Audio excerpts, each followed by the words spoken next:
I want to see you do well because I feel like your words are worthy to hear. I mean, you must have that, like, you know, because you're an encouraging person, like, as well. A little bit judgmental, but like.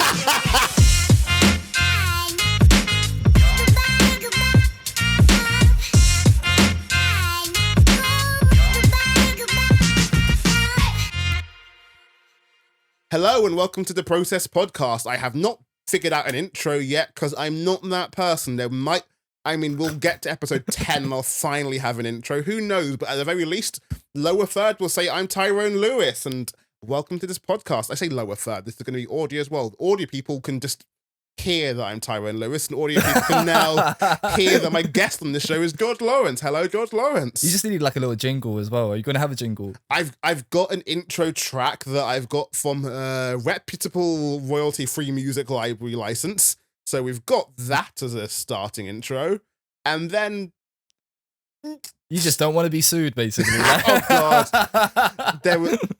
When I was talking to Natalia on this podcast, she was talking a lot about volleyball, and I was thinking to myself of like, can I justify using the volleyball scene from Top Gun in this video podcast? It would be good, though. It would have been good. It would have been perfect. Like that thing of like, I'm going to start a podcast. I'm going to test out if I can be sued immediately. And it's like, let's not run that risk straight off the bat. I don't know. It could be really good for PR. Yeah, imagine a moment where like you get sued by fucking Warner Brothers or like Universal because of the music that you have, and then that just escalates in terms of what it is. I mean, yeah, that could be a ploy if you want to do a ploy. I think I'm not doing that level of guerrilla marketing for this podcast. Again, it's very on the ground marketing for this podcast. Like people that are listening or watching this, they probably know me. That is the level of marketing we're going for. But tangents. I can do tangents and segues. And speaking of knowing me, the way I've been starting these podcasts as a little almost challenge to myself is trying to figure out how I first met the person I'm interviewing. Yours is an easier one, in as much as we went to primary school together. It's mad. Like I was thinking about this today, like how, because we said it like last time at your birthday, like you said to me like I'm literally one of your oldest friends, and I was just like, that's fucking true, man. Literally, you was in a year younger than me in Christchurch, which is literally on the same road as this as well. Like, I feel like everything's come full circle. And the thing is, that's not even it as well. Like, we can end it there, and people are like, oh, that's cool. But then we ended up meeting at uni. That was still the wildest day to me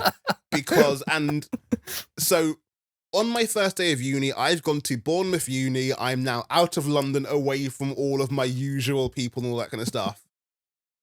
I had two different people come up to me that they say, you're Tyrone Lewis, aren't you? Which is one, ego trip. Naturally. But two, wild as hell of like, I'm in a fully different town, hours away from London, and suddenly like, I'm still recognized. What the fuck is this? At least... Your one made sense of like, okay, cool, went to primary school together, and there was a quick message to mum of like, oh my God, this is the thing that's happened.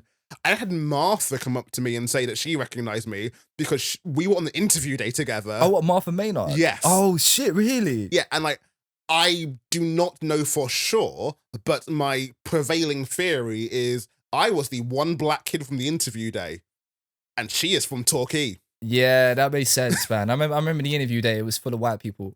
Full of white people, like, and it was always middle class white people who just had this like self-aggrandized version of what they have for themselves. I remember my interview day where like this one kid, he was just so I don't know. The thing is, they kind of want me to do the script writing course. They also want me to do the television course. You can tell like went to private school and all of that bullshit, and I didn't see him on either courses.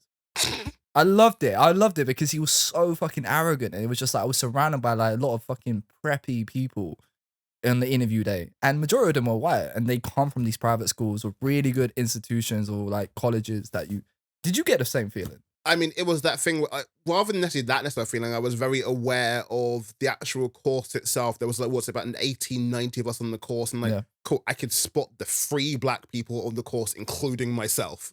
I'm just trying to think, like, who was the other black people? Again, I can't remember people's names. I'm bad. Again, as discussed before the podcast started, I'm bad with names. Not a thing I'm strong with, but yeah, there was like one other black guy and one black girl, I want to say. Yeah, but they weren't there for the whole thing, man.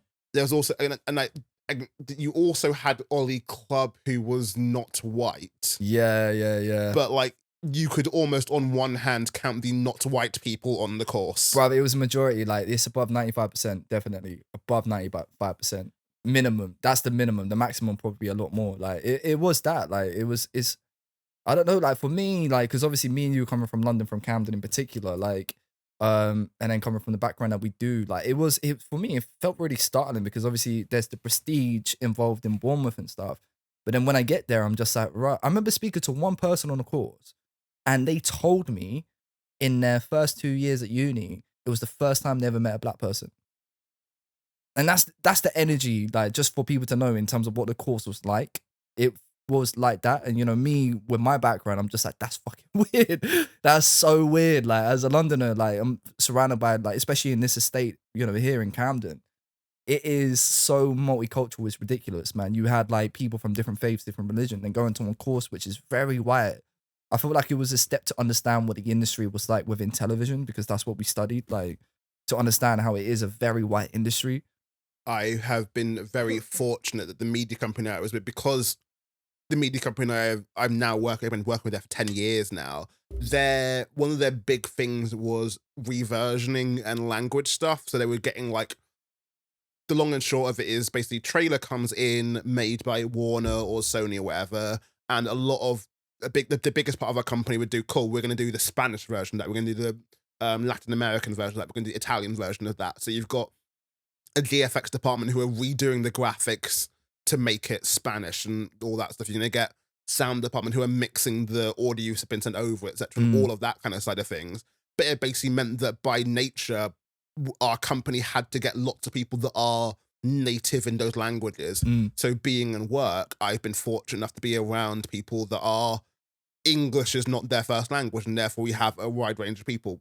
Black is still not the majority, but it's not European white as the main thing. It's been a nice change of pace. My department is, I love them, but my department is, but the company as a whole is actually surprisingly nice, diverse range of people. But before I go too far into work life, this is vaguely a poetry podcast. I say vaguely, we'll see where it goes, but in it being a vaguely poetry... Oh, we can talk about everything. That's the funny, like, we could go into even just there, just before the camera started rolling, talk about LTOs. People don't understand what that shit is. I'm just, like, geeking out a little bit. I am conscious that of all the episodes on this podcast, this is going to be the nerdiest one, and not even in, like, we're going to talk about superhero films. It's going to be, like, we're going to, like, spoilers previews for later on. Let's talk about segments. We're going to probably talk about media. That's going to be very niche in terms of who this properly appeals to. I don't care. But before we get into that side of things, let's do my fun segment. There'll be a title card that'll come up after this and all that. Again, I'm saying title cards. I've done this for every episode so far. I will say title cards. There's also an audio version of this podcast that doesn't have title cards. It will just have instrumental music that plays soon. I mean, the benefit, you could just cut that out. Just be like, yep. We're doing...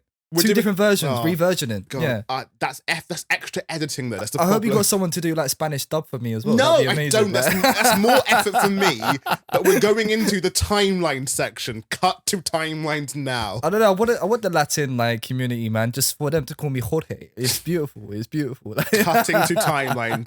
Timelines graphics. This is when you got budget. You know, invest in Tyrone Lewis. There is no budget, but.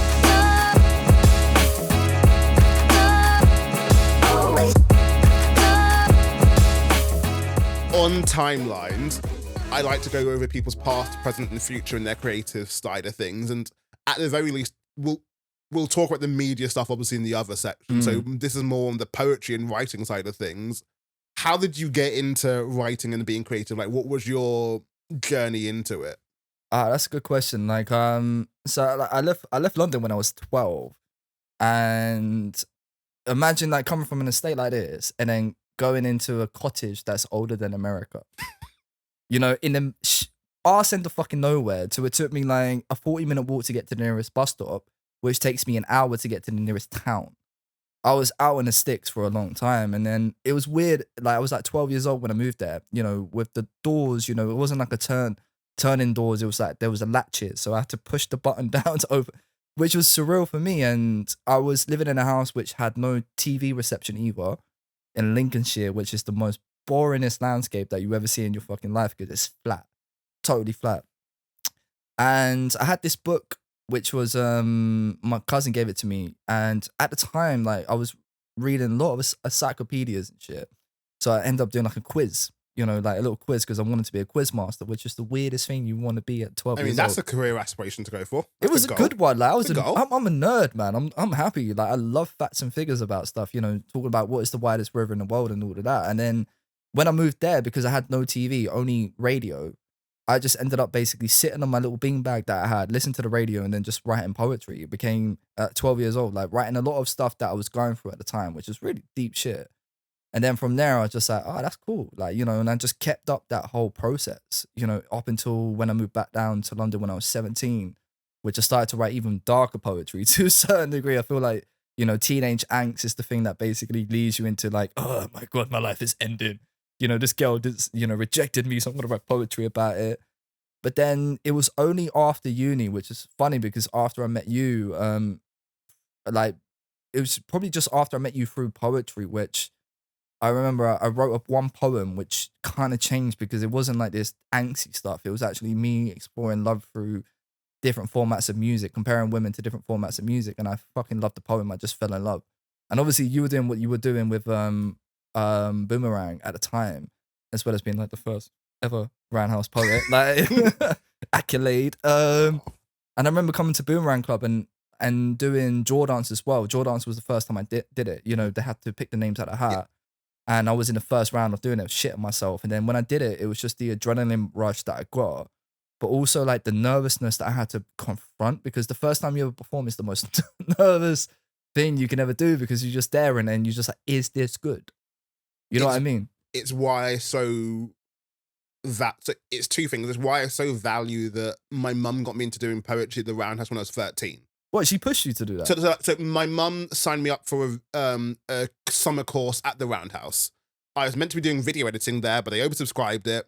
She wanted to get rid of you over the summer, man. To be fair, she was working over the single parent who works over the summer, therefore I have to go do something. You didn't have to be loitered around the house basically playing video games. I had outgrown like the youth clubs. Like I'd outgrown Samuel Lithgow or whatever. Oh like, shit, yeah. Clubs. Like had to do something. So mum put me up for video editing, ended up doing the poetry course there because of registration bullshittery. I don't know, if you went to Samuel Lithgow, I can imagine you writing some really good fucking bars, man. You could have invented drill by this point. I was doing freaking water fights there, and they were doing the summer water fights and shit like that there, but like I got into doing the poetry at that thing, and like what I was saying with that is level of, because I started doing it at 13, I was too young to be nervous properly. True. So that by the time I got to 16, 17, 18 and was doing it not like nowhere close, like doing it for like events and gigs and stuff. It's like, oh, I'm used to this, and this is not used to it, but like this is not. No, but it's progress, isn't it? Yeah, like, it's the progress of like accessing something that's like new, but you felt comfortable with there. Like, because I relate to that, because like when I was 12, I had the same thing when I was living in Lincolnshire when I was writing poetry. But I remember the first proper performance that I did. There's two. I'm not gonna say the first one. But then we did the summer school thing because, you know, my mum at the time, she didn't want me to, similar with you, she didn't want me to be loitering around the house at like 12 years old. So I ended up going to my school summer school. Yeah. But they would do really cool things where they would like, one of the things I signed up for was the music aspect of it, because I always wanted to like play music. And then I started to do the drums and they were like, no, you're terrible. Like you sing, you know, just this, I know how bad you were at drums. Where they wanted you to sing without even you auditioning. Fair. Without even auditioning. So I had to do like Hey Joe by Jimi Hendrix. And because I was so young, I didn't really think about it. I didn't really think, oh yeah, I'm auditioning. I'm basically rehearsing to perform in front of 200 fucking people. Didn't think about that. And when I did it. You know, my voice wasn't great. You know, I was in, you know, when your balls are about to drop. I mean, a lot of guys will know that. Like you go to high, you can't control your voice in a way. So like, Hey Joe, like, you know, it's, but it was the thing afterwards. I didn't feel the sense of embarrassment that I would feel now if a performance went really bad. You know what I mean? There's a difference where like you just have that like, I don't know, childish innocence of exploring something new. So I relate to what you're saying on that, man. So I mean, this is why you're the Don. Like, yeah, this is why you have the legendary aspect involved, bro. Like, the amount of different nicknames I'll take from poetry. I think my favorite one, which is still my Instagram bio, is Jedi Grandmaster Poet, and it's like, That's Cool, too much. Taking that still. No, I'm taking it. I'm taking it. I'm taking it. I'm rolling with it. That's my vibe. But You might as well just be called Yoda at that point. I mean, to be fair, I'm not against that. Though not Baby Yoda. I'm not doing Baby Yoda. yeah, right Baby now. Yoda is adorable though, isn't it? Like, I don't want to do Adorable. Adorable's not my vibe. It's not my brand. It's like someone calling you a nice guy. There's nothing worse than that. It's like that. It's just like, oh yeah, you're such a nice guy. It's just like, oh, fuck off. Like, don't want to go too far into the weeds here. So let's go into what is your present in poetry then? Like, what are the current things you're doing? It's weird. Like, it's weird because we were speaking about this earlier. Like, presently, like I'm running a night called like Word of Mouth, which isn't a consistent night, I'll be honest, but it's a night which we run when we feel like we're ready to run rather than like having the pressure of doing something every single month. And it's crazy. Like last year, I set a goal for myself where I wanted to be booked in for more gigs than I did in the previous year. And I've already completed that goal, which I feel honored with. Part of it is like chasing the opportunities that I got. And then, because this year, like it was the first year I ended up doing like 20-minute sets. And then I had so much nervousness to do like a 20-minute set. Like the first one was for Soak the Sound, second one was for like Wordzu, which happened to be in the same week, which I love because you can get to try out this set in 2 different nights and memorize it properly. And from that, it was interesting because it just made me realize, man, I could do 40 minutes. I can go further. I have a lot of stuff that I can talk about, which isn't necessarily poetry. And it's nice to finally feel like I'm starting to get a name for myself because you know me from doing this for like 7 years, man, like since Boomerang days, which is crazy when I think about it. Like in that evolution I've come onto stage, it's like nowadays I feel so much more comfortable rather than just being like, hi, this is my poem. Yeah, my name's George. Like, I feel a lot more comfortable on stage.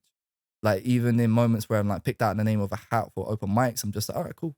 That's it. Still feel nervous, anxious as fuck, but I feel so much more comfortable to know where my voice is and where the shit I want to get across. So for me, it's just like trying to get to a level of not only doing shit for myself, but also how do I bring people in?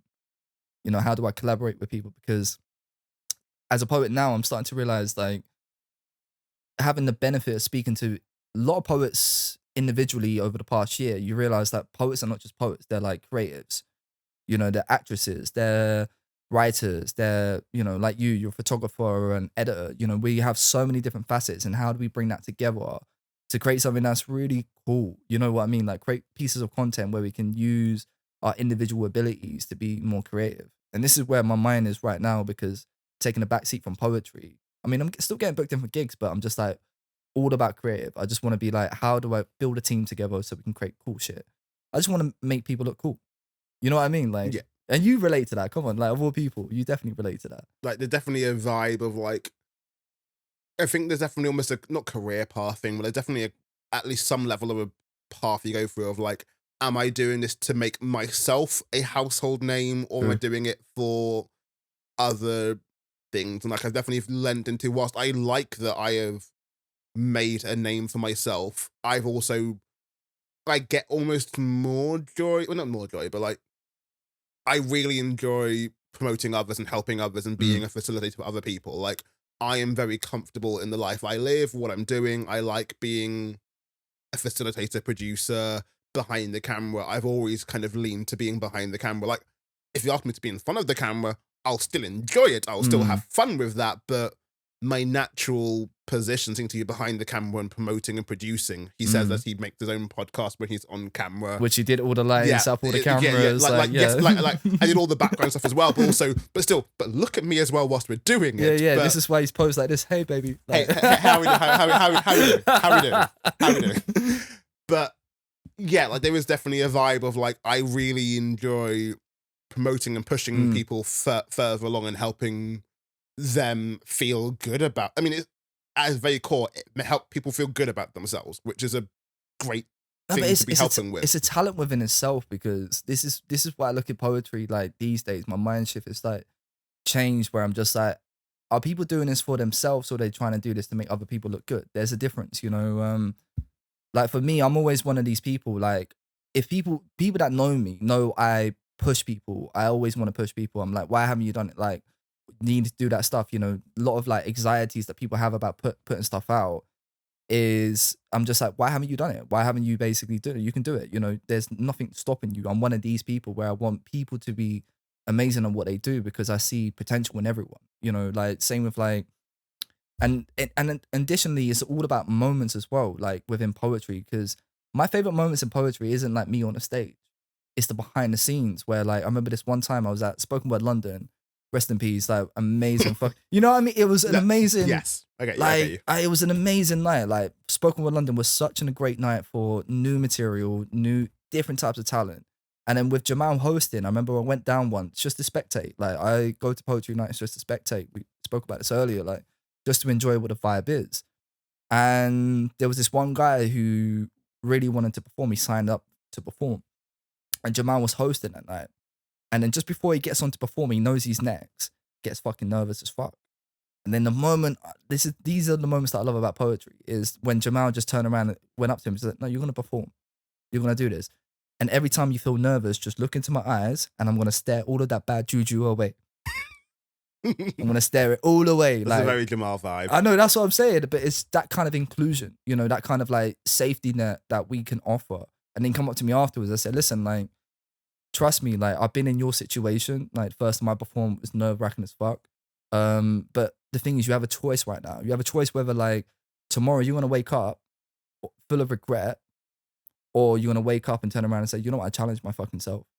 And regardless of what happened, you know, I actually did the thing that I set out to do. And then he went on stage and like he did a good job for where his level was at. And I think there are the moments that I love about poetry. Generally, because it is that kind of inclusion and collaboration that we have, you know, because like you said about facilitating, it's just like that producing aspect, that kind of like building people up, because sometimes people who are great poets, they're not great performers, you know, they need to be pushed, or they hide away despite the fact they're great poets and great performers because of the insecurity that they have, you know. And how do you feed into that? You know, I have had that with certain poets I know personally where like they hide away when I'm just like, no, you should take the limelight, because sometimes it's a lot to take, you know what I mean? Because they're so good. You know, they're better writers than I am. And I'm just like, I want to see you do well because I feel like your words are worthy to hear. I mean, you must have that, like, you know, because you're an encouraging person, like, as well. A little bit judgmental, but like. I was going to say, some people are going to challenge how encouraging I am at times, but. No, but it's encouraging but challenging. You know what I mean? Yes. There's the both. You can be encouraging, but when you know people, you can challenge them. You know, like I feel like you're that person when you're real, where if like something's not good, it's not good. I think the best way I can describe this without being mean or anything, not that I'm normally mean, but the best way I can describe this is like, I've had a few people who sent me their manuscript to work on. Not that I'm saying please send me a manuscript, but like friends of mine who we've got a good relationship with, therefore sending manuscripts to each other is fine. I love the disclaimer. Don't send me your manuscripts. Yeah, don't. If you don't know me, don't send it. Like. But with some people I sent my manuscripts to, like Kayla is a good example of this. Of like, so she has two things. So one, it's fun and an interesting thing of going through someone's work and properly doing that thing of, I will comment, like when you send me if you send me a manuscript, I will give you my honest feedback of the poems and I will tell you this does work, this doesn't work, etc. and all of that. And I was very honest with the manuscript to the point, which is my second point of like, there was a poem Kayla keeps bringing up a lot, which she is now going to be publishing in her new, was it new book? It's in one of her books. I think it was in her first book, I should say, Tikva, where she sent over this long poem. The poem is 2 pages long. And literally my feedback was, these first 3 lines, sum up your whole poem. Just be this. Yeah. And she was, there was a level of annoyance when I first gave that feedback. I could imagine. But then a level of like, you know what? Fair. That actually worked. And like, when she did just cut it down, then it was like, shit, that works. Like, But the thing is, you have to kill your darlings, though. That's what it comes down to. I remember I did like the ad with Jamie, which I showed you earlier, which was, he wrote an entire thing, and then like I said, listen, it's too long. Like, you know, we're trying to put an advert. Like I have timed it with the music, and I roughly know exactly what it is. And I got rid of his favorite lines. And he was just like, "Oh, are you sure about it?" I went, "Yeah, I'm sure. Like, you know, it's all about time. And what if we do this and then do that and then move it in?" And I said, "Look, the benefit you have is that you can use these lines for another fucking poem. Like you can use it because it's not in the context of what we're trying to do. And he said to me after, he said, thank you, because it was just like, rather than, because I feel like us as poets are very like brown nosing to a certain degree. We want everyone to feel good and all of that stuff, but sometimes it's good to give the constructive feedback in terms of what it works. And Des Reset did the same thing to me, where I sent her like a pamphlet that I'm working on at the moment with one poem, which is about like a woman I met in Berlin. And she's turned around and she was brutal, so fucking brutal, in a way which I was so grateful for, which she said, in the first 3 lines, you gave away the entire poem. Like, you gave it away, not in a good way, in a bad way. You gave the entire poem away. Like, why are you trying to reveal the fact that there's tension in this moment? How do you show that differently? Which you need, because you need to be like, okay, cool. Like, yeah, she's right, because how do I say that in a different way that's more metaphorical? And then at the same time, justify the ending. Because she even said, like, the last 3 lines were beautiful, but the beginning didn't justify it. And you have to think about that as a poet, because you're trying to tell a fucking story. And like we said, kill the fucking darlings.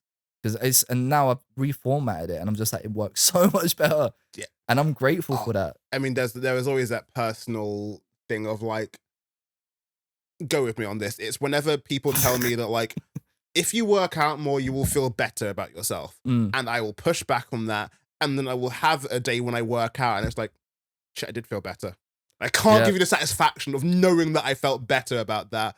But it is that thing of sometimes people's opinions and things that actually can help you and push. And almost not on the flip side, but like my favorite, not counter, but addition to that was, I remember when I was working with Maddie Godfrey's poems, and like we were going through like sharing it with poems to each other. And when I was giving them feedback, they were very pushing back on my feedback, but not in like a bad way, I see you're challenging that line, and I like that line so much, I'm going to challenge you back. And like, I think there's also some, as much as I agree on the kill your darlings, there is sometimes the level of, no, this is what this poem is about, and this poem needs this in it, so I'm going to keep it in it. So sometimes, I think that's almost one of my, like, it was almost my favorite thing working with Maddie, and the thing of like, you challenging this line is making me realize how much more I like it. Yeah.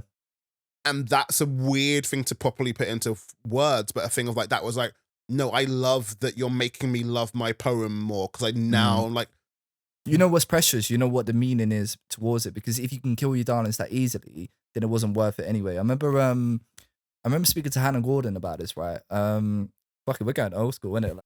I saw Hannah Gordon when Desiree did her night in, I think it was Harrow, basically outside, beautiful. And it was just like in the summer of like 2020, and that was after like the whole thing with Dean as well. And we started talking about Dean, where she said the same thing about like his trust poem, where he sent her the poem, and she just turned around and said that last line, you know, because he builds it up until this point, and then he does that last line, you know, like, trust is one of the most destructive forms of man, as well as glue. And she kept saying to him about like trying to remove that line, but it works so, when you think about it in hindsight, when you listen to that poem, even to this day, I still watch it, like, it works so well because it removes the tension, but it also like puts it into a perspective because it's serious in terms of what it's going, and then it removes it, but it also adds to the meaning of what he just said. It's the whole balance of so many things of like, it's who is the poetry and poem for, like, whilst obviously, especially my argument a lot of the time is whenever you are putting stuff to other people, whether it's sharing on stage or sharing in a book, you have to be aware of the audience or an audience in some way, shape or form. And therefore you have to be considerate of that in your work and in your writing. So as much as you wrote this for yourself at first, the moment you share it is no longer just for yourself, it's for someone else. I fully believe on that side of things. At the same time though, you can also have lines for yourself. Yeah. Obviously the whole poem, like, overall, more for the audience because you're putting out there. And like, not that you have to be buying when it's either audience or yourself. It can be both. Hopefully it's both. Yeah. But you can have a couple of lines in here which like, this is for me. And like, especially whenever I do reference-based stuff, there is a little bit of me. It's like, this reference is mainly for me. And there'll be one night when one other person in the audience gets that reference, which is lovely and wonderful. And I feel so comforted by that. But it's that thing of like, this line is for me. The rest of the poem is for you. but no, I want this line for me because I need to have some fun in writing this poem. So there's a definite level of kill your darlings, but sometimes like occasionally, if you fight and feel well enough, I'll save this one. It's true. Like I remember, you're totally right because it is about that. Like I remember, in some of the poems I still perform today. I remember when I was writing them. Like in a lot of my earlier poetry, I make quite a lot of like existentialism references towards particular philosophers, and not many people know about like existentialism. You know, from like Jean-Paul Sartre or Camus, or even going all the way to Kafka, the absurdity and everything like that. And I was going through a phase in my early 20s when I was reading a lot about that. And if you listen to some of my poems, I make a lot of references towards existentialism. And there's only a few times when people get the references. And that's for me. That's for me. And when I'm just like, I'm chatting to you later. Like, like I'm having a conversation with you later. Because it just brings, because I feel like it's easy to, like, it's easy to do a reference in terms of making it inclusive towards everyone else, which is nice. But something that's for yourself, which is a deep cut, like, I think that's more important sometimes. Because no one has to know everything you fucking say. And I always think, like, if you try to do reference in every single line of poetry, you're not allowing the poem to breathe, because it's almost this thing, oh, like me. Oh, I'm like you, like me. It sounds really sad in a way, wherever then there has to be the spacing. Because one thing I love is that, for example, Jamal, like how he's I'm So Straight poem. Like a lot of references involved in that, like Andrew Tate is so straight. He modernized it a lot more. But it's how he goes through one part of the poem, going all of this comical aspect, and then goes into the serious aspect afterwards. It packs more of a punch, where you can do the references, but I'm so straight that, and then you go into the deeper aspect. Like I don't have like, any security about myself. And I think that's important. You have to have like self-awareness of what you're trying to do, because it's interesting. But in them, it's weird because I think you do it differently, because you, like we spoke about this earlier, where like you was like the first kind of person I saw to do quite a lot of references in poetry. Like, yeah, generally in terms of like, but you come from deep cuts as well, man. Like you go deep and then people won't get it. I probably don't get half the shit you do. Like, there was a temptation with both my books, because by the time this comes out, I will have both books published. You can buy them, do that. Hold them accountable. But like by the time this, like with both my books, there was a temptation of like, do I want to be jokey but serious and put in a glossary page in my book? And it's like, no, like a level of, if you want, like, I've read poems that aren't reference based, but a level of I don't understand all of them, but I get the vibe of it. And I think that's a fine thing to do. And as the producer in my head is also telling me as well, a level of like, I feel we've definitely moved beyond just the present and all that stuff and moving into the future, but also with moving into the future, I think we can also segue into our let's talk about section, because I feel like a lot of the future stuff is going to tie into some of the media stuff as well. So we'll see how that all plays together.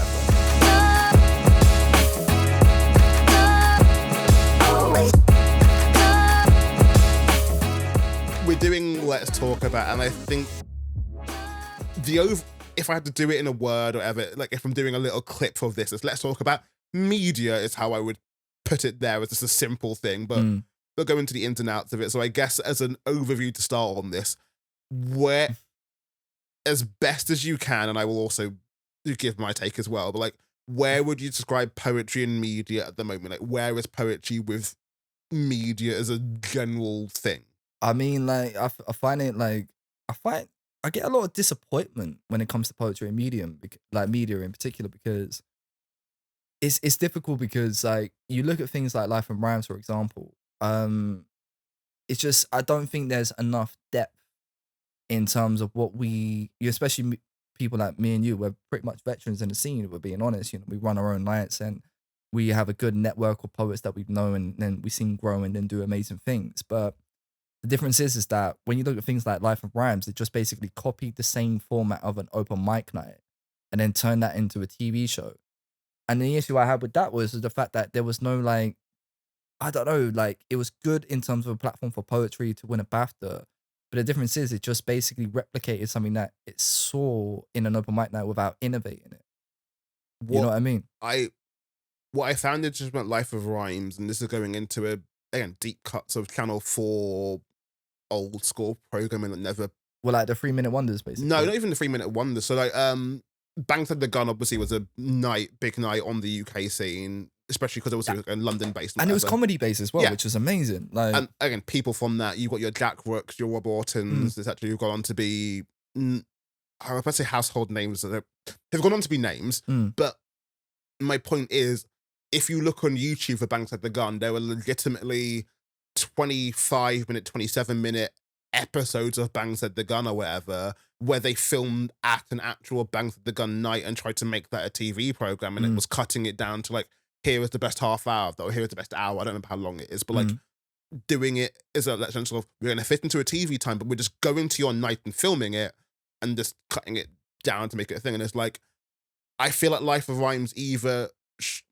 Not again. I don't want to shit on it because obviously there's a lot of good things that is back. It's done amazing. I don't take anything away from it, but for me personally, which is often my addition to lots of things to make myself only take the heat rather than process, but for me personally, I either feel like it either goes to an existing night that's already happening and just documents that, or if you're doing something new, go fully new with it and do it like. I agree, man. I love and clearly do a lot of the filming live performances. I think that is fine, but I think that works best when it's at a night that already exists. I think if it's a TV show, I would have liked the level of let's do a proper let's film it properly. Let's do it. Like the thing is, let's do segments. Let's do like little introductions to these people. Let's do like go deeper in it rather than keeping it PC. I remember like, and that's the thing I got annoyed with Life of Rhymes, how PC it was, because I ended up being on a show, little plug, on the open mic, but I felt honored because I went down to see Jamie Merrick perform, and then I managed to get on this open mic and they put me on TV. I was like, oh, fucking great, amazing. Like, but then one thing I realized was after Jamie did his poem, Benjamin Zephaniah like had to do a disclaimer, but like, oh yeah, we don't condone drugs and all this stuff, and that's the thing which I'm just like, within poetry, that should be allowed. You know what I mean? Like we're kind of censoring it by making it PG, but like, oh, Ofcom and all of this bullshit. When sometimes like the most craziest nights I've been to, we talk about the raunchiest of fucking subject matters. It's the thing of like, in the quest for being on TV, I think you sell yourself. And I'm not saying that not that TV is bad. I'm not saying that's a bad level of. I've worked in TV, so I know like if you're doing TV, you're playing by TV rules, and like again, there's obviously a whole different conversation about streaming and what's good and bad, and like YouTube influencers, Patreon, all that kind of stuff, and what level of content control you have over what you're putting out there. But if you're playing the TV game, you therefore have to play the TV game, and annoyingly, that means playing it. Like especially with like Isaac, who I think it was the first like TV show he properly produced as well. So you have to keep the safety, also the budget aspect in terms of what they did. You know, you have to like keep it reduced budget. I think they recorded for the entire week, which reduces the budget in like an outside location. They can corner it off and stuff. And then it's based in London. So there's so many different facets where people don't look at, you know, in terms of the producing logistics of what it is, which what they did to win a BAFTA in terms of a reduced budget, which I can see is understandable. And if you're trying to get a show to do that, it's easier format. Hence why they did the BT Sport aspect as well afterwards, which was in BT Studios. I've been in them studios as well. It's good studios to basically set. Well, I was there for the live filming of that, and it's like I see what they're doing here, and there's a lot of, and like what's nice about what Life and Rhyme does, because I don't want to do purely shitting on it, but like I respect and have a lot of time for. We're going to do a bit of an interview with you, so we can talk about the process of it. It's like cool. We can properly give more time for the poet to speak, etc. At the same time, though, and this is going into a not tangent, but in not a perfect world, but like I would have loved some level of let's do a poetry panel show. Let's just do something new and different that happened to include poets. And what, X Factor of poetry? Is that what you're saying? not quite X Factor, because like so on a. I know what you mean. Like almost like Mock the Week, basically. Mock the Week or something with poets and have poets like. In a perfect world, Process will have on its YouTube channel will have like poets react to like I obviously started Poet Chat and then stopped doing it because I'm lazy. Because you're lazy, You got there before I did, like you're just like fuck it, like but having videos. Lockdown's over, like I'm done. But like having poets react to the thing, or like having poets play this, poets do that, and do like. Which is good to do. Like what you did with that was really cool because it was the fact of like you looked at iconic poems to basically dissect why it's good. And I think it is that kind of thing because it creates the meta aspect of the scene in a way. Because I think one thing that Life and Rhymes couldn't do was look into the intrinsic relationships of what people are and how they perceive poetry within themselves. Because it is a fundamental introduction to people who have just seen poetry for the first time, or like particularly with the demographic of, you know, Sky Arts. I've worked on a couple of shows on Sky Arts and it tends to be a particular demographic. It's like BBC 4 kind of demographic, you know, BBC Radio 4, you know, it tends to be an older generation who tend to be more educated. You know, there's a reason why these demographics exist, and also people who are watching their friends do it, which limits in terms of the aspect of the mainstream as well. But then that's a channel problem. You know, if you get funding to do Life and Rhymes and you have a particular budget, obviously you want to basically adhere to what you have. So I think what you're stepping into, like what you're saying about, it's important for us to like kind of like look deeper into poetry, because we talked about it. We talked about like probably doing a documentary on poetry, because I feel like there's no deep documentary or an idea that's basically show poetry for what it is. You know, actually put a mirror up to poetry.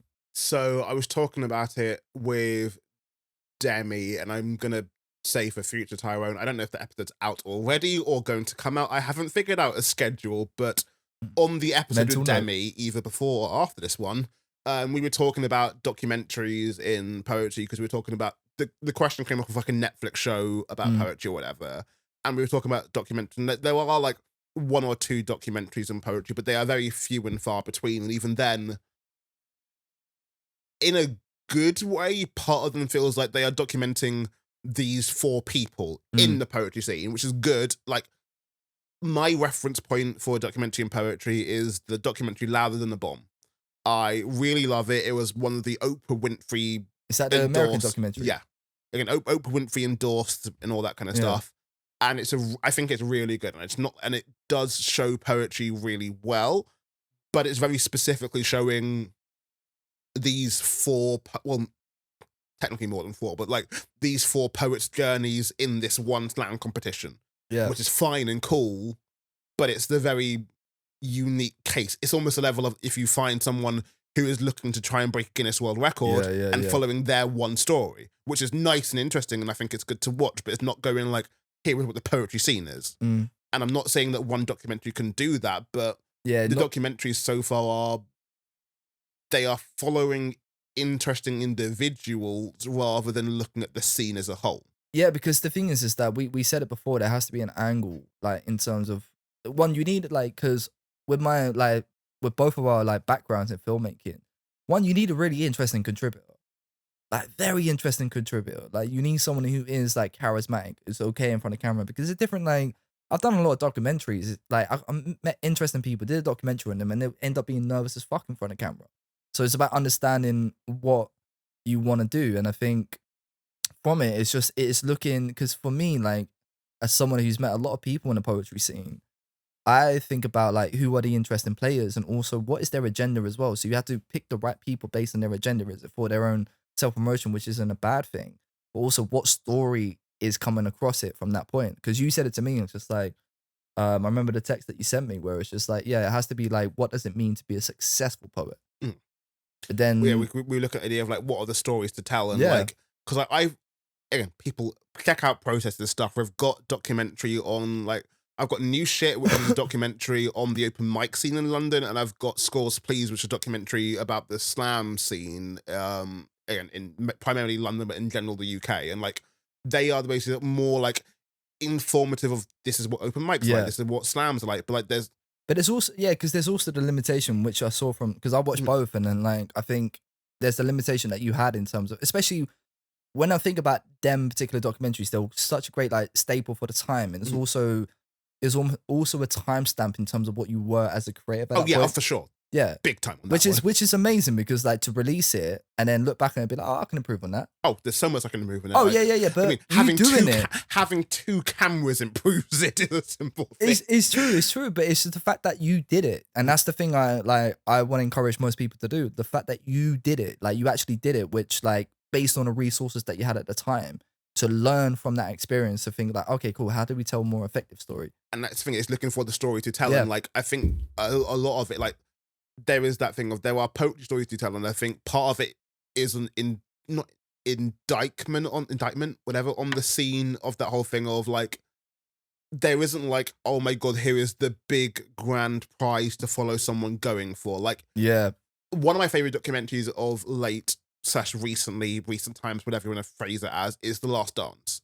The Michael Oh Jordan my documentary. god, that's it is, such a good doc. it's incredible. But the difference is, the thing is with that documentary, but then all right, so I'm gonna do two different tangents. So the thing is about that documentary is based on the archive, but then when I think about it, right, between the both of us, there is the archive footage there. yeah, between both of us, we got a lot of archive on poetry. It's kind of crazy when you think about it. Like, what makes The Last Dance work is the whole point. It's revisiting the goal to try and get the trilogy, the three-peat. No, the second three-peat, because I need to be specific, because I work with the NBA. I should know my NBA shit. Yeah, man. But it's getting the Fire second... him if he doesn't. Fire him. Like, it's the whole point of that is following Michael Jordan and the team in doing the second three-peat and the last dance of their last year together as this big dominant team. And they use the archive footage then to help build the story, but the story is going to achieve that.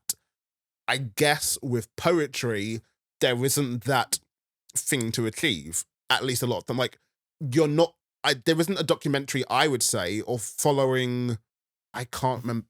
No, there isn't a documentary following Bogdan Piasecki as he tries to be the first poet to win the Forward Prize for the best spoken word poet. Yeah. That doesn't feel like the right documentary or right style. But at the same time, it's based on realizing the story at the time. You know what I mean? I think that's the most important thing. You have to realize the story at the time and take the opportunity for it and fail. And, you know, like, I know a poet in the scene who did a documentary with someone who we met in the scene. I'm not going to say it because, you know, I've got to be polite about this.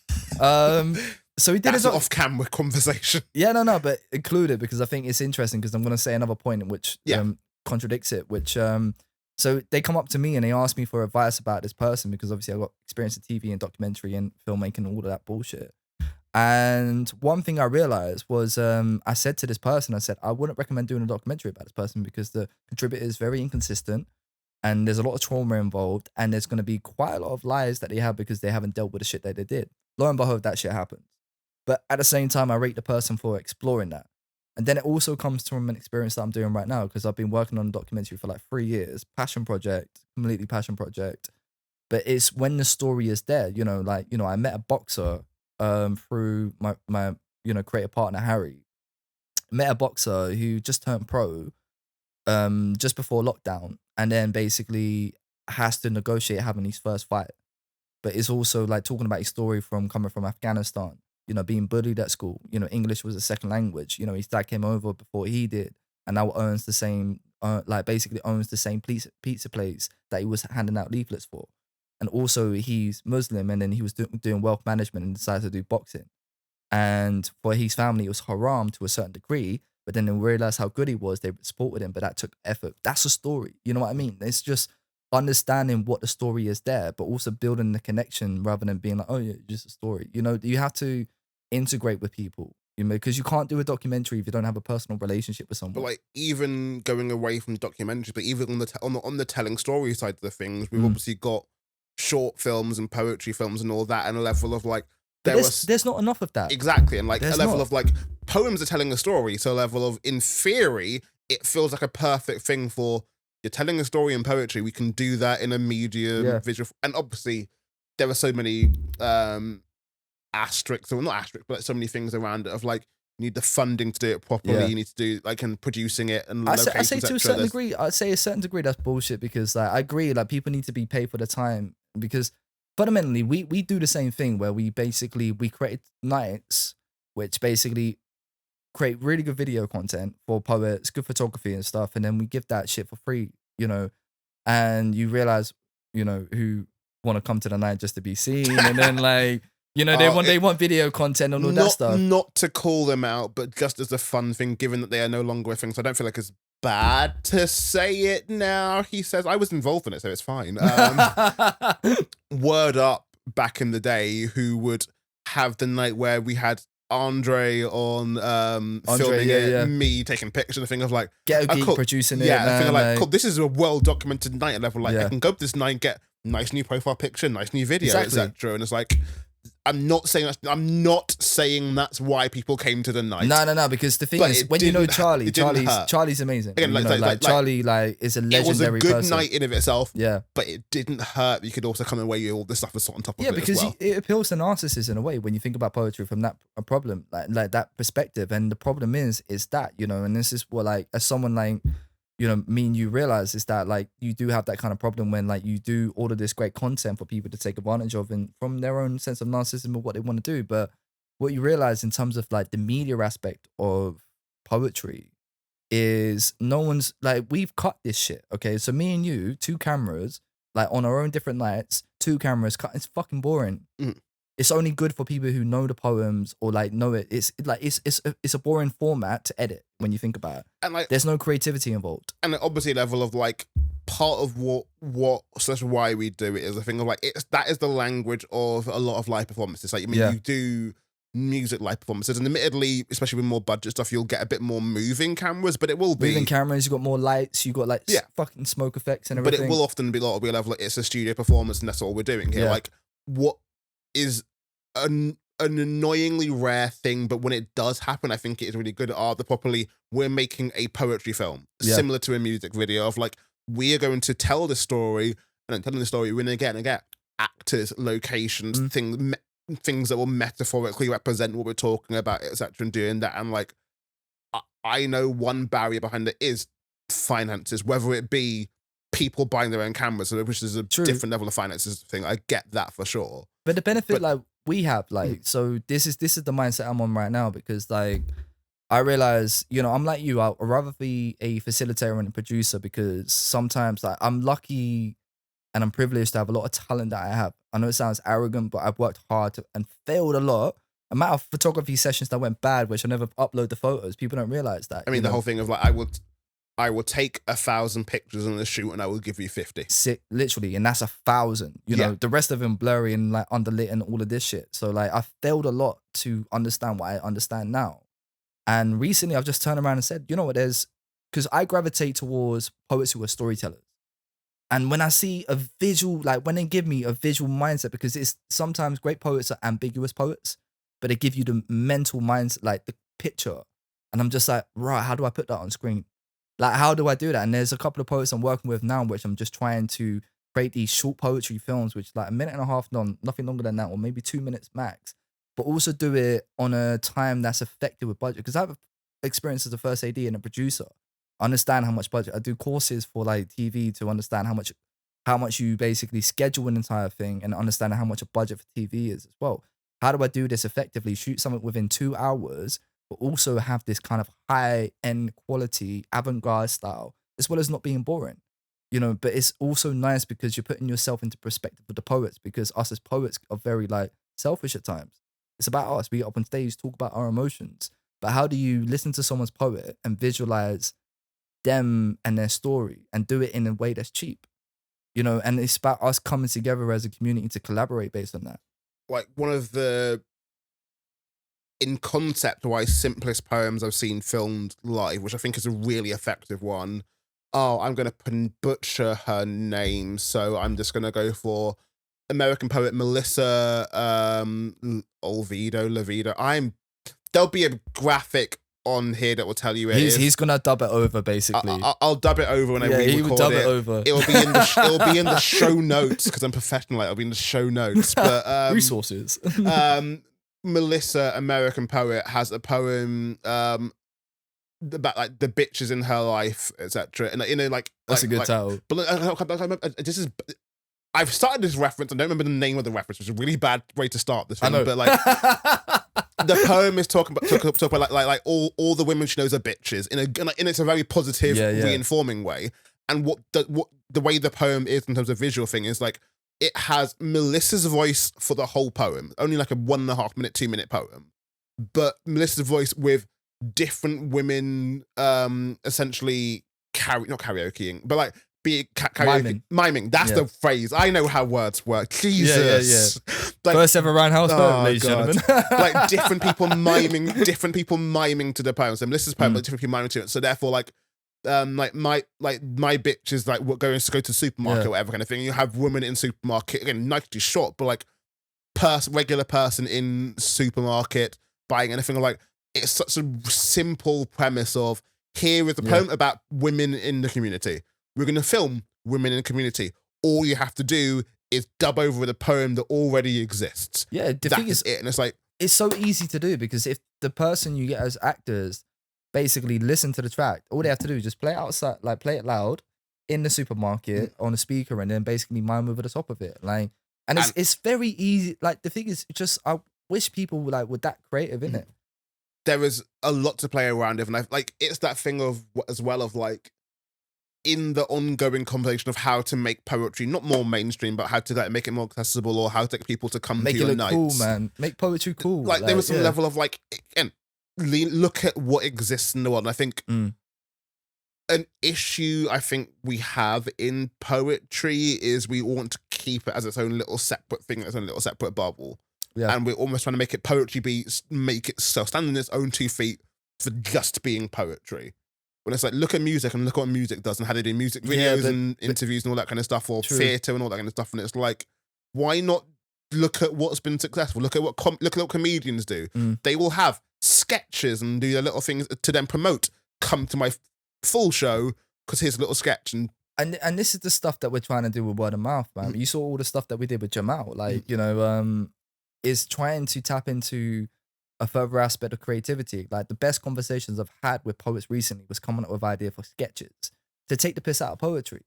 Because I said it to you earlier, like, we take ourselves too seriously. And then it was like, Jamal said it was just like we both said it. We said like the whole aspect is just like, the poets are the butt of the jokes, but we're the poets doing the jokes. You know, we have to come across with the self-awareness in a way. You know, like the poet, like, you know, like Jamal, like, the sketch that we did to advertise a event was about like Jamal like being like in harboring like the bear, which is one of my favorite TV series. Watch the 2nd season, it's amazing. And then we talked about him, and he put himself into the character of that, you know, and then imagining like, oh yeah, like, and then at the end we're advertising an event, we're creating sketches, comedy sketches, and talking about poetry. Or the other one was about him being a therapist to himself. So what I'm going to prescribe you is poetry, you know. And it's almost tongue in cheek, because people say like, yo, poetry is therapy. I'm just like, no, therapy is therapy. Poetry is also therapy. Do both and you'll be a lot more healthier. But like, it's looking into like how you can, the advert I showed you with Jamie, just like him doing like a fucking aftershave advert, which at the end is just him like having like a bottle with ashtrays in it, 5 a.m. ashtray. But it's selling people as their personas. Because us as poets, you know, we fundamentally, I know so many poets who don't just want to do poetry for the rest of their lives. Poetry should be a platform to be bigger and better, you know, like turning into the careers of like, you know, Khaled Femi, man. I mean, it's not the deepest of questions, but it is still question on media. And so you're talking a lot about like promoting things and promoting your events and doing it that way kind of thing. Like, my, not even pet peeve, but like, pet peeve, hill to die on, whatever you want to call it, is the moment that poetry learns graphic design and all that stuff, be the moment things change for poetry. The amount of events that cannot promote themselves properly, whether it's a bad Photoshop thing or whatever, changes the game for poetry. Like, when they can and the serious part of that is promoting it properly. And like, I think there is definitely a conversation with poetry that we are not good at promoting ourselves as an actual thing. I think we're almost, True. I think in some level of a way, we're almost so anti-capitalist, which I'm very anti-capitalist, I believe in that. Yeah, I'm with you. But I think we're so anti-capitalist that we can't then look to try and promote ourselves and put money into it and do it as a business kind of thing. And not saying that, and it's a creative and subjective art form, so it should still be creative and subjective, but in doing that, when we are doing events and nights and shows, we're not leaning into the business aspect. And I want there to be a better answer and better for all of this, but level, we are in a capitalist world. I mean, to be honest, like poets are hypocrites. Like this, it's I'm just gonna clip that on its own. no, you should. No, No, but we are. Like we like the thing is, I speak about this with Harry quite often. Like, it's the thing is, we're hypocrites because it's interesting. Like, we're all socialists in terms of until it comes to basically paying for rent. That's the facts. Like, we're all socialists until we have to pay for shit, and then we realize that until you get to a level where you realize like, you have to pay for your rent, you have to pay for your time, you have to pay for getting to the fucking venue. If you have a kid, you have to have a babysitter and stuff. How much money are you going to basically spend at the bar? You're going to get drinks tokens on top of that. There's so many questions that you have to ask yourself because when you start making money from poetry, your price goes up. And then certain times, if you're part of that community, the price will go down because you're part of that community. But your price will go up if you keep going. that thing of like, I will have a price of like, here is my price, my fee for when you ask me to do a gig. Yeah. But at the same time, a level of, oh, but with friends, I'll do it for less than you. But also, I can't do it less all the time because I still need to pay for rent, travel, living my life, other expenses, etc. There were still things that need to be. And I say this to poets because I'm trying, like, even with my night, like, I'm trying to get more drinks tokens. Like, I'm trying to get, like, if you perform at a night, I want you to get food. Or haven't implemented this yet, but I want to, like, I'm going to start doing this for the next event where drinks tokens. So the less money you basically spend at our night, it's more profitable for you, you know? And it's the things that you have to take into consideration because, like, when you run a night, like, someone comes from work, you know, they haven't eaten yet, you know, and it's just these little things which I'm just like, you know what, how do I make it nicer for the people that actually come? You know, are you doing, because there is the argument where we have like really good content. We have the best content in the scene, you know, rather than you. But like, but we have like some of the best content in the scene and we want you to come down to appreciate that content. But at the same time, we want you to feel good about that. You know, there has to be the worth of what poetry is. But coming back to what we were saying about the socialists and capitalists, like if you don't sell yourself as a capitalist, what you're going to do, be doing free nights and just basically be like borderline on the periphery of poetry. And like, it's that balance between no one in theory wants to do this. Like, we know that capitalism is an annoying thing that is the world we are thrust into, It's and a bad thing. yeah. So it's not an endorsement of that, and not saying that, well, every poet must be a brand and every single night you do must be some level like. But this is the problem, and like we have to. It's annoying because we do have to be a brand.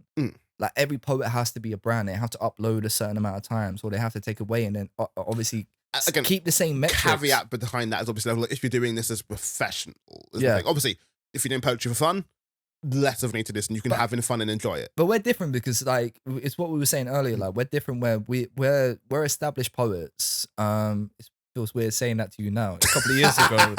A couple of years ago would have been different. You would just like laughed in my face, just like, yeah, dickhead, please. I can laugh in anyone's face whenever I want to. I know you do. This is what hurts me sometimes. But we're established poets. We've done like good gigs, you know, where we feel like really good about stuff.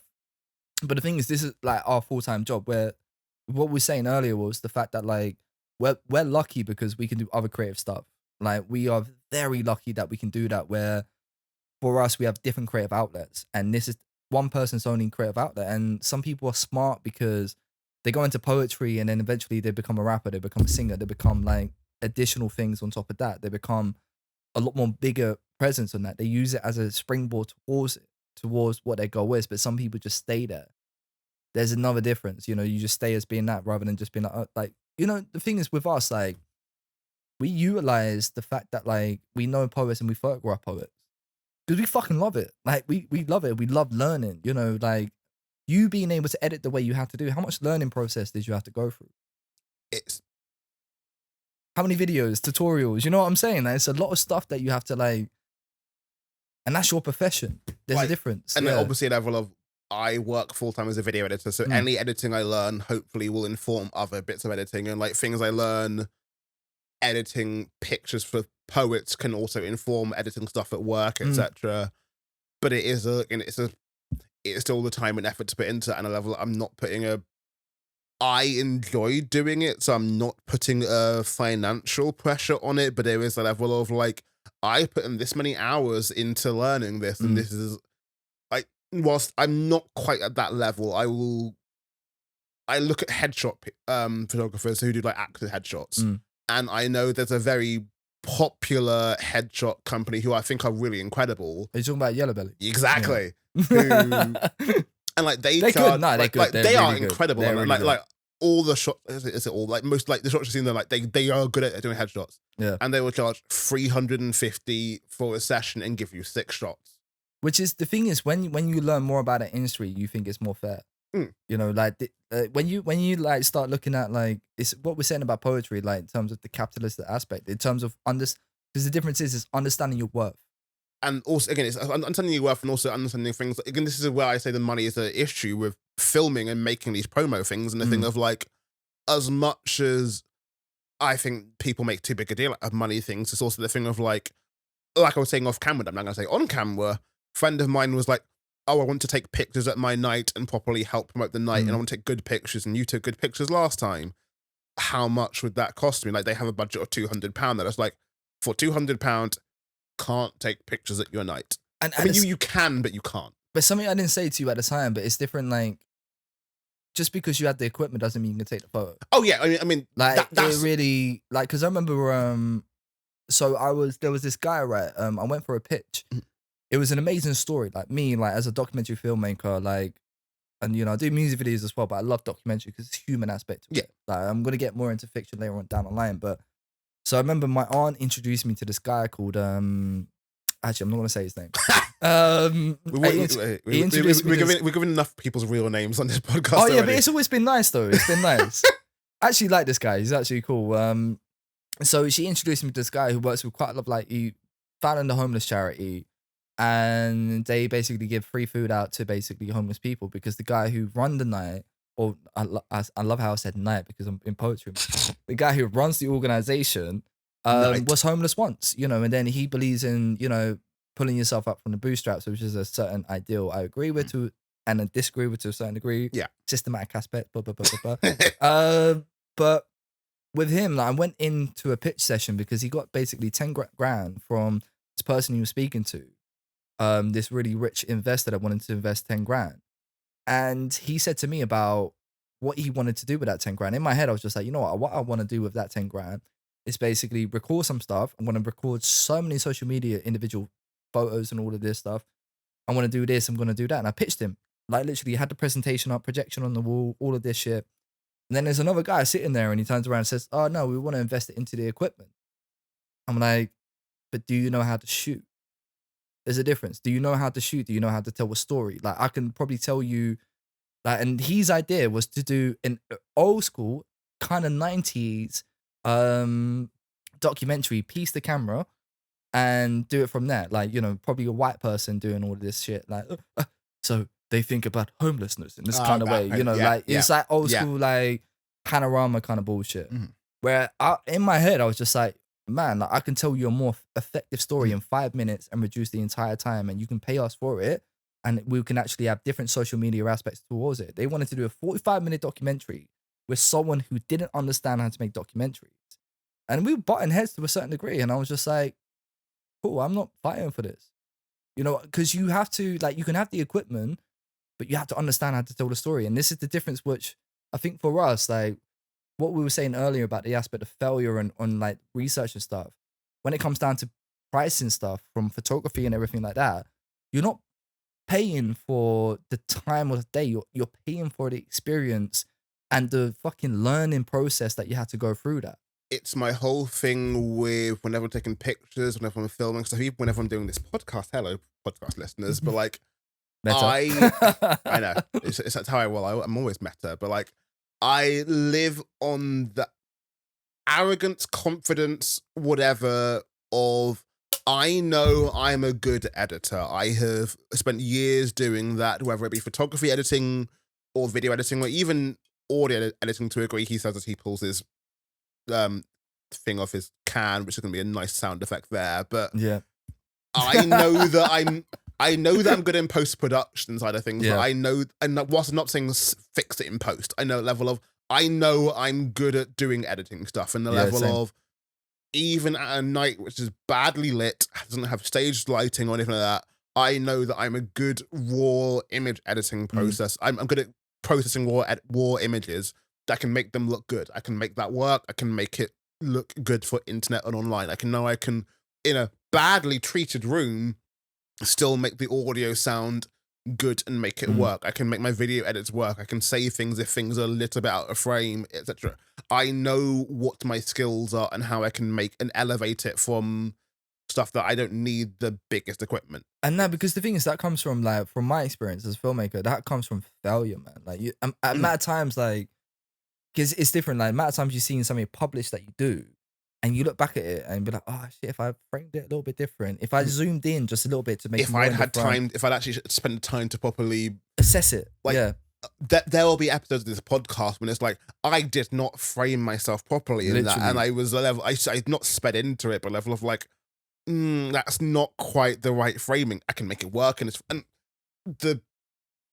I'm aware time wise and things need to kind of wrap up this segment as well, but a level of like, there'll always be a part of me that's like, cool, that I want to put out the best thing possible. There's also the only slight caveat is also the thing of like, who cares about it other than me? True. And the thing is, you're never gonna know. Like, you're never gonna know. Like, I remember, for me, like, I always watch back all of my performances as poets, and then obviously all of the interviews I do with documentaries. And the thing is, with the documentary interviews that I do with people, I'm just like, why are you talking when there's an emotional moment? Like, let that moment breathe. Don't interrupt your podcast to let them say and speak and talk. And like the amount of times I watch back, and Literally. It's like, Tyrone, don't interrupt now. Stop. Oh, There's a pause. There's a pause. Allow them to do that. And I realized that through doing it. So I did an interview like last Friday. And it was me like in my masterful form where I'm just like, there was an emotional moment. And I just didn't say anything because we as human beings feel the need to say something to fill the silence. But more I watched my old stuff back in terms of the interviews that I've done previously. In this moment, I just allowed it to linger on. And there was a deeper emotional moment. And you as an editor know that. You need that kind of additional thing when someone says something. And it's the realization of them realizing what they said. Sometimes that becomes the emotional part. The emotional part is what they said, but then realizing it becomes more emotional. Like, because you as an editor, you need to see the payoff space. of it as well, etc. And like, you need the breathing space. And speaking of chaos, that's not even a good segue, Tyrone, but then speaking of chaos and transitions, we are now going to leave the media section there. And I feel like there's a more conversation to be had. We just scratched the surface on that. There will probably be another podcast episode. Like, I'm not against repeating guests. I'm not that person, but we're going to... Good to know I'm interested. Like, yeah. I got shit to talk about. But yeah, we are now going to move into I was going to say less serious. It's more of a random one, so I don't know how serious it's going to be. We're going to move into another section called Slow Fire Questions. Where I mean, do you want it to be serious or less serious? I can kind of like... We'll play it as we go along and see what Slow Fire Questions is looking like. There we go.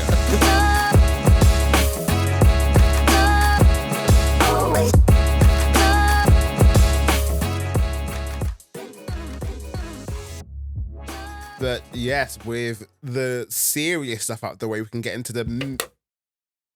I started saying, then realized I wanted to have my drink, so this is a wonderful little gap there of like, started the intro, but also alcohol. But we're going into the serious-ish, whatever. Here's the vibe. This is the vibe. You've seen the vibe of the podcast by now. This is what we're doing here. I know, me and him are strangers, so it's awkward as fuck, you know, like... Yeah. We're going to go into our slow fire question section. The way I am doing this is I have my quick fire questions where I ask people, I have been asking people like to answer as many questions as they can in like 3 minutes, whatever.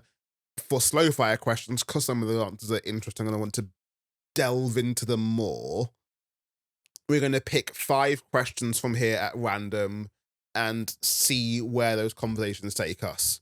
Sweet. There is every chance that some of these conversations are going to be very superficial. There's every chance that some of these conversations could be very deep and interesting, so who knows? I mean, I hope it's superficial, you know. I want to be the Kardashian of poetry. Oh, man, gosh. Well, so we'll do... I'm saying 5. Again, like I was saying off camera, if I put my thing out in advance, we know what we're getting into. So I'm saying 5. Disclaimers. That is our thing. That's the target. Give me a number in between 1 and 100. 25. 25. Cool. Your first question is, what is your favourite poem? Ooh. Spoken word or page? The question is just favourite poem. You can infer that however you want to. Fuck it. Heroin Lullaby by Bobby Parker, which is a page poem. Why? I remember like because the thing is, when I first read it, I was suggested by another poet to read this poet, and it was just the thing is, it was just like listen to it was like reading a symphony on page, if that makes sense. It was just like there was no fat in the poem. It was so fucking real, and this person like Bobby Parker became my favorite page poet that I've ever read. Like, working class, like what is it? Working Class Voodoo Blues, which is an amazing pamphlet. I bought it and I was just like so inspired, and it actually helped me write quite a lot because he was phenomenal, like phenomenal. And it's the language and also the tongue in cheek aspect because, subject matter, Heroin Lullaby, serious, it's like Libertines kind of vibe. But you know what I mean? Like, it's like, it sounds like it should be written by Pete Doherty, Yeah. It should be that. But then when you read yeah. it, it's deep, but it's also like so self-aware that it removes the deepness from it, And then from there, when I read that poem, like I ended up writing Aluminium Carpet, which is one of my favorite poems that I don't perform that often. And it's just that kind of inspiration. I remember I was in Italy, I was with my ex at the time, and I read it and I just said to her, just like, I got a moment. I got a poetry moment. Let me just sit in a corner, be quiet for a little bit. And she respected it, which is good. And yeah, I think, top of my head, Heroin Lullaby, man. Definitely. Perfect. Give me another number, please. All right. So I went a quarter. So I'm just going to go to a third, which is 33. 33. Being very systematic. Oh, God. Are you single? Unfortunately so, yeah. Yeah. Recently going through a breakup. Amicable breakup. Very amicable, which is good. Taught me a lot. Relationship taught me quite a lot about myself, about how I deal with people, but also like understanding that you can be loved. I feel like that's a problem that a lot of men have. Like we don't realize that when we're given love for the first time, oh my God, that's like a fucking addiction, isn't it? Like for us, like, oh God, like that's, and also like understanding like it just didn't work because I talked to a lot of women recently who've had bad breakups when a guy's like, oh fuck you, you motherfucker, Yeah. like, and it's just like rather than being like, what, I respect that, There is something about a level of like, you know what, like nothing necessarily personal. I think a level, this is just not the right relationship for me. Yeah, man. Because sometimes you're not in sync, and you can have a lot of love for someone, like but you're not in sync. You don't see the future of what you have with that person, and I'm grateful that it happened. I'm really grateful that she can hopefully still be in my life. We're still messaging, be in my life in the capacity of a friend because it's different. Because I was with someone who I creatively collaborate with, which is another level of love, which I wish everyone can understand. When you can creatively collaborate with someone, fuck me, man. Like you get to know someone, you get to know like the darkness as well, but like how they are on set and all of this stuff. But at the same time, it's a good negotiation point. Not go like it's almost like I get understanding you. Yeah. how to be the professional, but also be the boyfriend, Mhm. and that made me grow a lot. So, in answer to your question, yes, I am single. Yeah. 3 more now, so give me another one. I'm gonna go proper random with this one. So I want to be like 14. 14. 14. Most you'd spend to watch poetry. Ah. Um. Alright, so I think it really depends on what the caliber of the night is. Like, what talent am I seeing? I watched K Tempest do live, and I was happy to basically perform that. Like, paid. I can't remember how much I paid out, but like 20 or 30 quid. I was happy to pay that. That was phenomenal. So like, if it was basically a night of some of my favorite poets, for example, like K Tempest, Califemi, Bobby Parker, a lot of other poets that I really respect. Even Benjamin Zephaniah, I would pay like 40 quid if I know it's going to be curated right.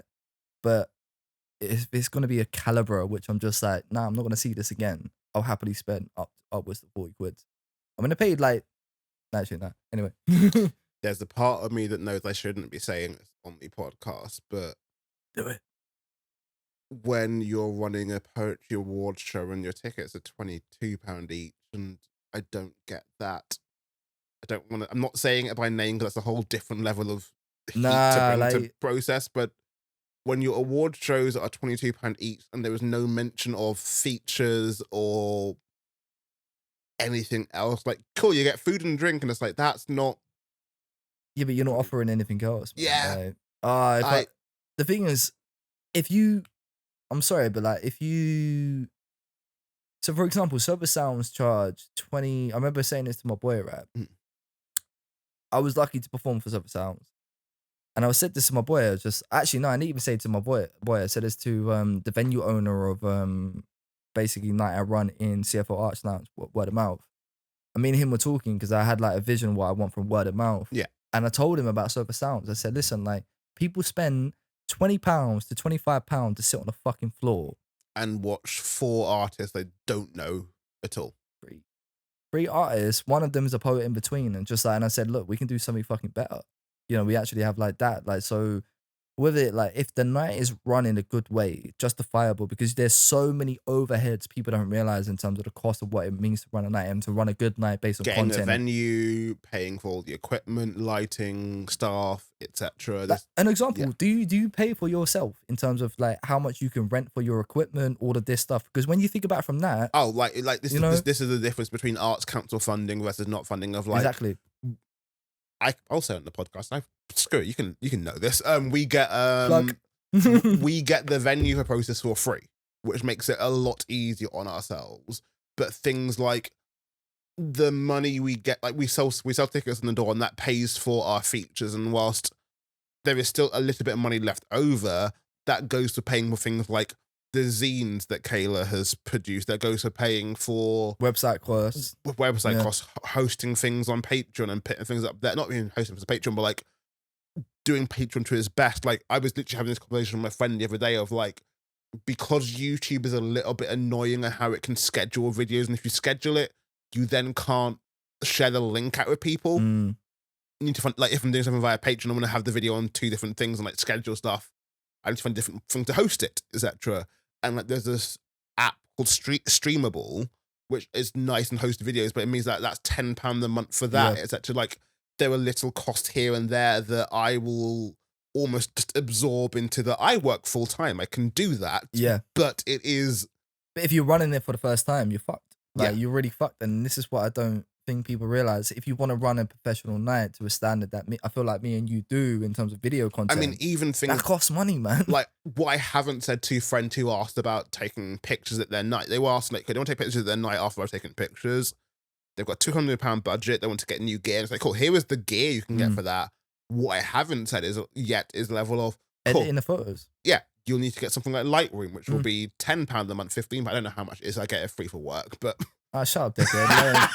I got to claim that back on the expenses, man. Like, do freelance and that kind of thing. But that thing, there was extra things to it. But before I go into the weeds again of that, 2 more numbers. So give me one now. Oh shit! 2 more numbers. So back to back. Okay, cool. I'm gonna go for 27, and I'm also gonna go for 56. Cool. 27. Then, do you believe in love at first sight? I kind of do. I do believe in, like, when you see something as an energy. Because the thing is, it's like when you see someone who you're very drawn to, you don't know why, it's mysterious. Like, whether you can argue whether that's love at first sight, I believe in, like, instant connection and leading into that connection. Like, just to, because otherwise you regret that shit. You regret it, like, when you just have a moment when you look at someone, they're looking back at you and you know it's the same vibe. And there's nothing worse than not going into that. You know what I mean? Like, just that, you know, the ship that sailed away. But when you actually do it, it ends up being interesting. There's also the argument of being like, oh my God, there's the intense aspect of what it is, you know, like, oh my God, the intensity because we're so drawn together, blah, blah, blah, blah, blah. But at the same time, I do believe it. I do believe it. I've seen it happen with me quite a few times. But it's also like, it's also progression as well. As long as you have the consistency, you can have the love at first sight, but didn't realize you had it. You just had it, but it was just so nuanced. And then afterwards, after you get to know this person, you're just like, you know what, I liked you the first moment I met you. So there's the hindsight aspect of looking into it because you don't really discover it. But yeah, I do believe in it, man. If I had the budget for it, this is where I'd put in the music track. What is love, baby? Don't hurt me. Don't hurt me no more. Love. Yeah. No to go into our last question, then number 56 is, What are you obsessed about? Yeah, that's a hard question. Like, it's not like I think the older I get, I'm obsessed by other people and other people's stories. Because I feel like I'm a conduit to, especially with people who have interesting stories, who have the not even the thoughts that they have such interesting stories, but I don't feel like anyone's ever told them about. And I'm obsessed with like making other people look good. There's nothing better than I have in my life where like I do photography for someone and they turn around and say afterwards, they're like, you know what, George, you made me like look as good as I've ever looked in my life. And that gives me like, I don't know, it just makes me feel great because it's just like that obsession is just making someone feel comfortable. Whether it is doing a short film or like doing that photography or doing other stuff or even get someone onto the stage, it's about making someone else look good and feel confident in themselves because I see light in everyone, you know, like I know it sounds really wanky to say, but like I want people to see themselves the way I see them because I look up to everyone. Not to diminish myself, not to the point I'm like, oh no, cowardly, but I'm not that kind of person, but I look up to everyone in the positive sense where like I look up to their potential. I see them for what they are now and I look up to what it is. So my obsession is just making other people look good because it's just there's nothing better to make someone feel so comfortable that they see themselves in a light that they've never seen themselves before. You know, and it's just yeah. I know I sound adorable No, saying that. Like I mean that is a wonderfully wholesome way to end a podcast. So thank you for being a part of the Process podcast. See, I got the name right this time. Thanks for being part Take of the two. Process Take two. podcast. Your Nah, thank camera you, man. is obviously there. If you want to tell anyone, if you want to be found, you can tell people where to find you online. Oh my god, I feel like I'm in Hot Ones right now. You know how Hot Ones do it? Like when it's just like tell what you got going on in the world. So basically, man, I'm running an event and yeah, found me on Trigger Crappy for my photographs. G-Law Poet for my poetry, Word of Mouth for pretty much one of the best spoken word nights you're going through that you ever gonna gone to. This guy hasn't even come yet, which I think is a dickhead.